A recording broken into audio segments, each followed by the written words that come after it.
Hi అండి, గుప్పిడి ఉప్పులో సబ్బు వేసి చూడండి. ప్రతి ఒక్కరికి ఉపయోగపడే అద్భుతమైన టిప్స్ అండి. వీడియోని ఎక్కడ కూడా స్కిప్ చేయకుండా చివరి వరకు చూడండి. ఈ అద్భుతమైన టిప్ తెలుసుకునే ముందు చిన్న రిక్వెస్ట్ అండి. ఫస్ట్ టైం మన ఛానల్ ఎవరైనా చూస్తూ ఉన్నట్లయితే ప్లీజ్ అండి ఒక్కసారి ప్రీవియస్ డే చూసి మీకు నచ్చట్లయితే తప్పకుండా ఛానల్ని సబ్స్క్రైబ్ చేసుకోండి. వీడియో నచ్చితే ప్లీజ్ అండి చిన్న లైక్ చేసి మీ ఫ్రెండ్స్ అండ్ రిలేటివ్స్ అందరికీ కూడా షేర్ చేయండి, ఎందుకంటే వాళ్ళకు కూడా యూజ్ అవుతుంది కాబట్టి. సో ఇలాగా ఒంటి సోప్ కానీ బట్టల సోప్ కానీ తీసుకోండి. దీంతో ఈ విధంగా కొద్దిగా అయితే తురుముకోండి. ఈ విధంగా ఫీలర్ తీసుకుని కొద్దిగా తురుముకొని దీనిలో కొద్దిగా సాల్ట్ కానీ రాళ్ళుప్పు కానీ వేసుకోండి.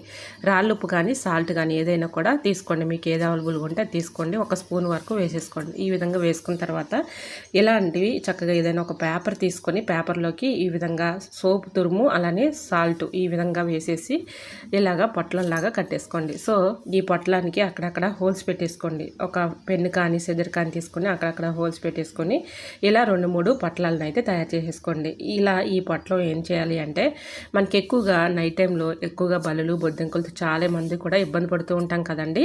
సో నైట్ టైంలో ఇలాగ బట్టల దగ్గర బట్టలు ఫోల్డింగ్ చేసి కబోర్డ్లో పెట్టుకుంటూ ఉంటాం కదా, దాని కింద కూడా ఎక్కువగా బల్లులు బొద్దింకలు పురుగులు ఇలా చేరుతూ ఉంటాయి. అక్కడ ఒకటి అలానే కిచెన్ మనం కబోర్డుల్లో కూడా ఈ విధంగా ఒక్కొక్కటిగా పెట్టేసామనుకోండి, వీటి ఘాటు స్మెల్కి బల్లులు బొద్దింకలు రాకుండా ఉంటాయి. నెగిటివ్ ఎనర్జీ ఉండదు, మంచి బ్యాడ్ స్మెల్ అయితే వస్తూ ఉంటుంది. ఈ స్మెల్కి ఘాటుకి బల్లులు కానీ బొద్దింకలు కానీ రాకుండా ఉంటాయండి. ట్రై చేయండి. ఫుల్ వీడియో మన యూట్యూబ్ ఛానల్లో తప్పకుండా చూడండి. వీడియో నచ్చితే లైక్ చేయండి.